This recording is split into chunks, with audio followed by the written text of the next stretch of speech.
प्रवेश वर्मा के बच्चे टीवी पर बैठकर कह रहे थे पापा चीफ मिनिस्टर बनने वाले हैं, तो फिर रेखा गुप्ता कैसे बन गई? मैं तो यही कह सकती हूँ, ये भारतीय जनता पार्टी की एक बहुत बड़ी खासियत है कि जो ग्रास रूट लेवल के भी किसी व्यक्ति को, एक साधारण पृष्ठभूमि से आए हुए किसी नेता को, अपने बहुत ही ट्रेंड किए हुए कार्यकर्ता को भी ऐसा मौका देकर के उस पर विश्वास कर सके कि वो राज्य की बागडोर और जनता के हित में कार्य कर पाएगा।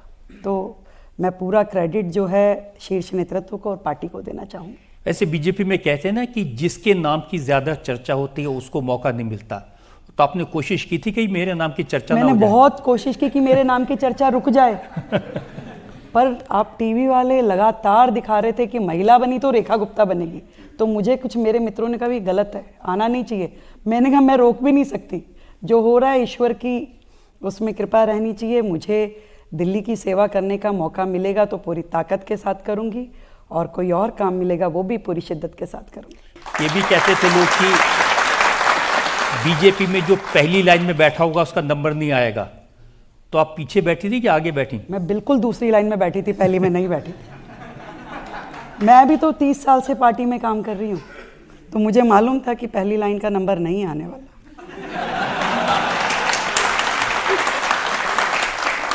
आप फर्स्ट टाइम एमएलए हैं, प्रशासन का कोई अनुभव नहीं है और इतनी बड़ी जिम्मेदारी है, तो कभी डर लगा, कभी रात को नींद नहीं आई कि ये क्या जिम्मेदारी मुझे मिली? डर भी लगा, नींद भी रातों की चली गई है। पहले बनने से पहले तो मुझे, जब आप जैसे मेरे किसी गार्जियन से मैं बात करी थी, मैंने बड़ी घबराहट हो रही थी, तो कहे भाई क्या हुआ? मैंने कहा भी डर लग रहा है। कह रहे डर क्यों लग रहा है? कोई बात नहीं, जो होगा ठीक होगा। मैं कहा नहीं वो बात नहीं है। कि फिर कि भाई मैं ये सोच रही हूँ कि अगर मैं कुछ नहीं बनी, विधायक के नाते काम करूँगी तो ठीक रहेगा, मंत्री बना के भी पार्टी ने दे दिया काम तो भी बेहतर है, पर अगर मुख्यमंत्री बन गई तो कैसे करूँगी भाई? तो वो भय पहले कुछ दिन रहा, उसके बाद ये समझ में आया कि आप अकेले नहीं हैं, आपके साथ आपका नेतृत्व है, आपके साथी हैं, आपके विधायक है, आपका मंत्रिमंडल है और इतना बड़ा प्रशासन है जो सब लोग मिलकर के, केवल आपकी नीति और नियत, दो चीज़ें साफ होनी चाहिए, स्पष्ट होनी चाहिए।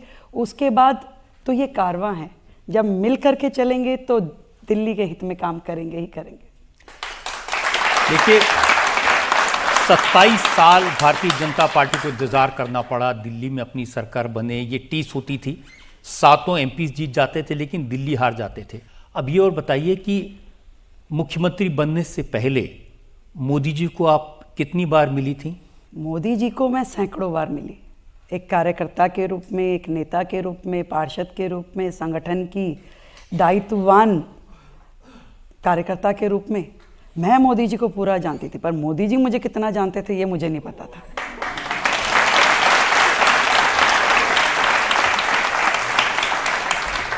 जो आम आदमी पार्टी के लोग हैं वो ये कहते हैं कि ये तो हरियाणा वाली हैं, और वो ये कहते हैं कि हरियाणा में जो गंगाराम काशीराम आड़त वाले थे उनकी पोती है, तो इसका दिल्ली से क्या मतलब? अच्छा ये बताइए, दिल्ली का अपना कौन है? और सब दिल्ली के हैं। दिल्ली तो एक मिनी इंडिया है, भारत की एक ऐसी पिक्चर है जिसमें जम्मू कश्मीर से लेके कन्याकुमारी तक का हर व्यक्ति है, और यहाँ तक कि गुजरात से लेके और नॉर्थ ईस्ट तक हर राज्य के लोग दिल्ली में अपने हजारों सपने सजो के आए, और वर्षों से 30 साल 40 साल 50 साल से वो लोग यहाँ रह रहे हैं। तो ये मिनी इंडिया एक दिल्ली का अपना स्वरूप है। और भाई वो जो मेरे भाई साहब जो मुझसे पहले थे, जो पहले तो दिल्ली के बेटे थे, फिर वो पंजाब के पुत्र हो गए, और अब वो बिहार के लल्ला होने वाले हैं।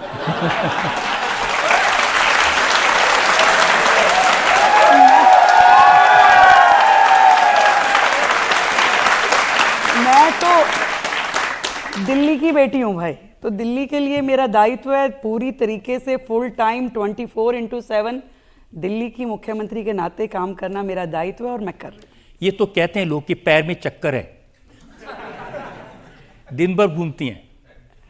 मैं ये समझती हूँ कि दिल्ली के लोग देश की राजधानी होने के बावजूद भी इतने सालों में इतने ज़्यादा उनकी आशाएं श्रिंक हो गई, सिकुड़ गई कि आज वो बड़ी बड़ी चीज़ों की उम्मीद नहीं करते। आज उनकी छोटी छोटी इच्छाएं रह गई है। वो कहते हैं मेरे घर की आगे की नाली ठीक होनी चाहिए, मेरा सीवर ओवरफ्लो ना हो, मेरे घर के आगे गड्ढे ना हो। छोटी छोटी इच्छाओं के साथ में दिल्ली ने अपने आप को सिकोड़ लिया, क्योंकि उन्होंने देखा कि जो सत्ता में थे, जो शासन में थे, वो दिल्ली के हित में कुछ कर नहीं रहे थे। तो आज उनकी आशाओं को पंख लगाने के लिए, उनकी उम्मीदों को पूरा करने के लिए मैं समझती हूँ कि दिल्ली को एक फुल टाइम मुख्यमंत्री मिलना, और वो जो इतने सारा बैकलॉग है, 27 साल से जो बैकलॉग पड़ा हुआ है, उस काम को करने के लिए मुझे दिन दूनी रात चौगनी मेहनत करनी पड़ेगी। आप कह रहे हैं वो कुछ कर नहीं रहे थे, वो तो एक बॉटल के साथ एक फ्री दे रहे थे। ये बात तो सही कही आपने। पढ़ी लिखी सरकार के पास में इतना ज़बरदस्त विज़न था कि जो पूरे देश में कहीं नहीं हुआ, वो उन्होंने किया। वो उन्होंने कहा कि जी हम पानी फ्री देंगे, बिजली फ्री देंगे और बोतल के साथ बोतल फ्री देंगे। तो जनता खुश थी, इसीलिए 2-2 बार जिताया उन्होंने। तो उसके बाद जनता को समझ में आया कि भाई इससे तो गुजारा नहीं होगा, आपको इंफ्रास्ट्रक्चर भी चाहिए, आपको शिक्षा भी चाहिए, आपको हेल्थ भी चाहिए, दिल्ली को तरक्की भी चाहिए। दिल्ली को नशे में डुबोने वाली सरकार उन्हें नहीं चाहिए थी, और इसीलिए जनता ने नाराज़ होकर उनको यहाँ से विदा किया।